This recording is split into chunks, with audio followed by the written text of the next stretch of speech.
I'm Larry King. With me today is Dr. Rav Laitman. He has a PhD in philosophy and Kabbalah, professor ontology, and doctor in medical bioethics.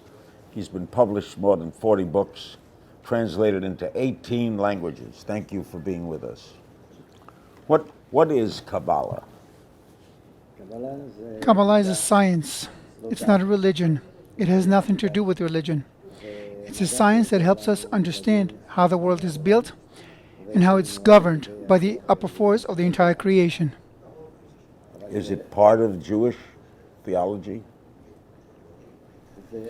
It's not a part, it's the basis of all Jewish theology.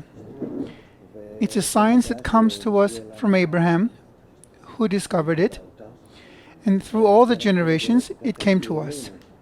For thousands of years it's been hidden, and only recently, say in the last 200 years, it's being revealed.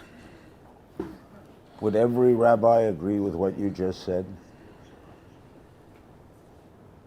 Rabbis? They might not agree. Why not? Between Kabbalah and religion, there's a big difference. Those who engage in Kabbalah go on a parallel lane to religion. They're not religious, they're Kabbalists. A Kabbalist is a researcher. He studies according to the wisdom of Kabbalah and opens up reality. It develops within additional tools for perception of reality, and accordingly, he discovers the actual reality and lives in it. He doesn't believe, he knows. The wisdom of Kabbalah says we have to open up the whole of reality, even the part that's hidden from ordinary people, and live in the whole of reality. And this is what the people of Israel should open up, as well as teach the rest of the nations. This is why it's written that we have to be the light for the nations. What does the word mean, Kabbalah? Kabbalah comes from the word lekabel, to receive. Meaning, I receive all the information, the science that exists in reality beyond what we discover in our five physical senses. So many Jewish leaders would deny it. Why? No. Let's put it this way. Abraham discovered it in Babylon. He organized a group from the Babylonians and taught them this wisdom, which is built entirely on love your neighbor as yourself. By that, they became detached from the rest of the Babylonians and moved to the place of Israel, to the land of Canaan. Following Abraham, his school progressed through his students, and that's how it continued until the ruin of the Second Temple some 2,000 years ago. 2,000 years ago, at the time of Rabbi Akiva, instead of love your neighbor as yourself, where they treated each other well, unfounded hatred erupted between them. And then they fell from the perception and sensation of the upper world to the sensation of this world only, like us. Since then, it's been considered that they are in exile. And that's when the troubles began, and the whole world began to hate us, specifically us. That's the source of antisemitism that appeared in the world. You are worried about anti-Semitism increasing? You worried that anti-Semitism is getting worse in the world? Oh yes. I'm both worried and I know why. Because our world is approaching a state that existed then in Babylon. It's approaching the state where on the one hand it's becoming a single global village where everyone's connected together on the outside, but internally we push each other away through our own growing egos. Our egos are growing on the one hand and push us away from each other, but the global world, the forces that govern us, push us toward being together. And we are in between those two conflicting forces. So the world is going through very tough states. And in such states, the nations of the world turn to Israel and blame Israel for the state of the world. And it's true. We are to blame for not being bringing to the world the good force. According to the wisdom of Kabbalah, we have to do that. How does he get better? By beginning to love one another. That's the only way.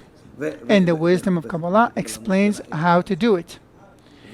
I have about 2 million students worldwide, Jews, non-Jews, from every country, including Arab countries, Germany, all kinds of countries. And we have these relationships. It's possible. If Jews would get along between them and would give an example to the world of how to maintain a state of love and unity, the whole world would love us immediately too. Because what are they saying, the nations? They're saying the Jews are causing all the troubles in the world. Meaning, by that, they admit that we are so powerful that we can cause harm to the entire world, that they are dependent on us. And it's true. That's envy. That's jealousy. Yes, but it's true. And the good state of the world depends on us, and Jews don't understand it. So all of the anti-Semitism is coming only to compel us to finally connect, unite. And if we would unite just a little, we would immediately feel from the nations a different attitude, a good one. Do you remain optimistic? I am both optimistic, but I do ache. My heart aches at the possibility of achieving a good life for the people of Israel, for the state of Israel, for the Jews, and for the whole world. And it's all up to us. We are the only ones with free choice in the whole world. No, I don't believe. The wisdom of Kabbalah says that this is the method for the revelation of God to every single person in this life, in this world. Revealing, not believing. Do you pray?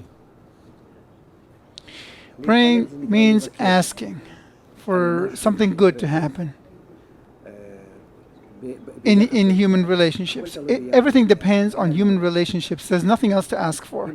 If people are connected positively and it depends only on the Jews, then we'll have nothing more to ask. Everything will be okay.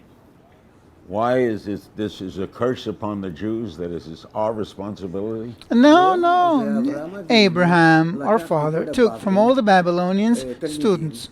He taught them this method, how to connect. In love your neighbor as yourself. That's the basis of the Torah, of the law. And took them from Babylon. And all those people became the people of Israel. We're not a nation per se. We're not a nation like the rest of the nations. French, Germans, English can all be Jews. I cannot be neither French, nor German, nor English. I understand. When you see all the wars, there's always a war going on. People killing people. What makes you hopeful? The ball is in our court. Everything depends on us. If we do it, and I do it every day, I do it with my students all over the world. So we feel how it is possible to influence the world and bring it to something good. Otherwise we'll get to it anyway, but after a lot of trouble. Do you see this happening? One way or the other, it will happen for sure. But we're either facing a terrible world war, or we are going to try to present a good example of unity to the world, and the whole world will start treating us favorably, and we'll take an example. And this is possible. I am optimistic.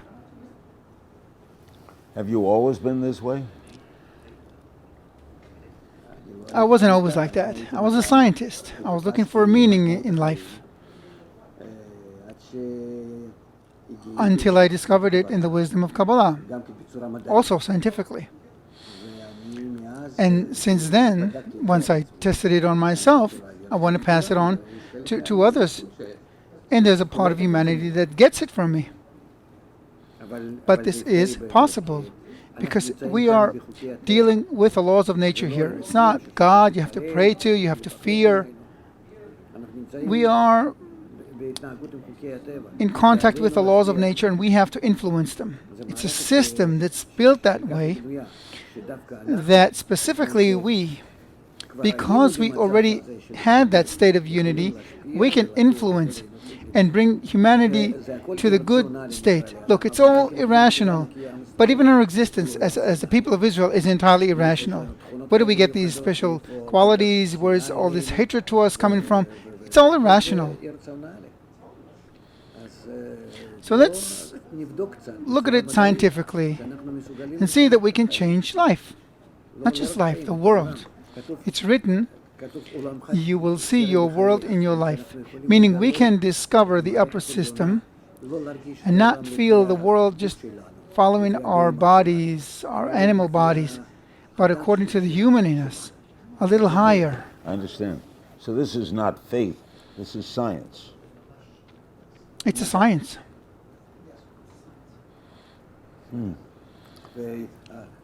There are books, complicated ones, not simple ones, but there are also easier ones.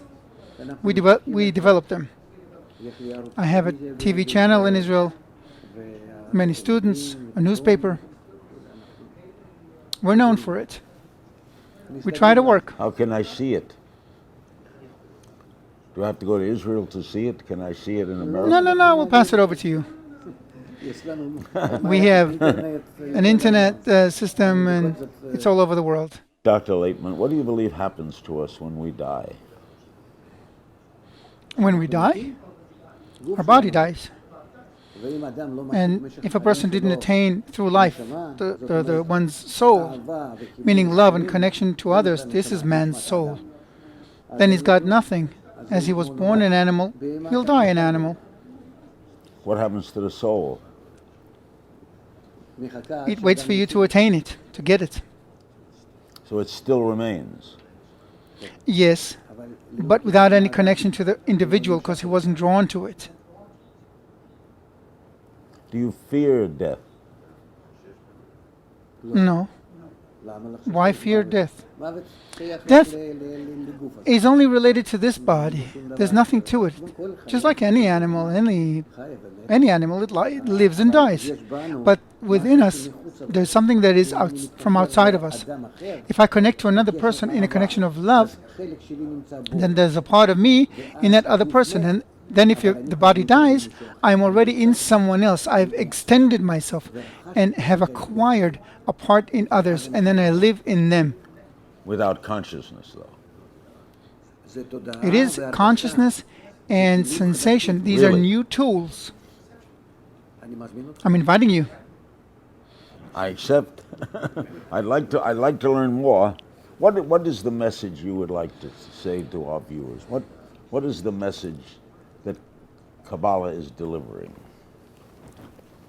Kabbalah says to people that if they unite, as it is written in the Torah, as one man with one heart, love your neighbor as yourself, they will attain the spiritual world here in this life and will be rewarded with a life like heaven on earth, here and now. It's all about the realization of the ordinary people, and first and foremost by the realization, implementation of Jews, first and foremost, the people of Israel. That's why their hatred toward us is justified, and it's coming in order to push us toward that solution. Can I study you in America? Yes, of course. I'll get you a TV, we'll get you lessons, we'll work together. You have a deal. Thank you. That was Dr. Rav Laitman, and I've learned an awful lot. And I salute him, and I will study.